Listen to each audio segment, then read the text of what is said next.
শানা, আগামীকাল তোমার যদি বিশেষ কোনো পরিকল্পনা না থাকে তাহলে চলো না দুপুর 11টার ফ্লাইটে কক্সবাজার থেকে ঘুরে আসি। দুরাত থাকবো। তোমার যেতে কোনো অসুবিধা আছে? টিকিট করা হয়ে গেছে? হ্যাঁ, মোটেল সৈকত রিজার্ভেশন করেছি। সবকিছু ঠিকঠাক করার পর আমার মতামত নিচ্ছ? দেখো শাহানা, এক একজনের কর্মপদ্ধতি এক এক রকম। এমন অনেককে পাবে যারা 1 বছর আগে থেকে হইচই করবে কক্সবাজার যাচ্ছি, তারপর সময় টিকিট পাবে না, দেখা যাবে হোটেলের রিজার্ভেশন নেই। বুঝতে পারছো? আমি আসলে খুব গোছানো স্বভাবের মানুষ। এই অভ্যেসটা আমি আমার বাবার কাছ থেকে পেয়েছি।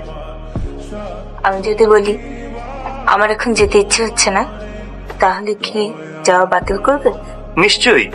টিকিট করা হয়েছে বলেই যে যেতে হবে এমন তো কোনো কথা নেই। যেতে চাও না? বলে ফেলো। যেতে চাই।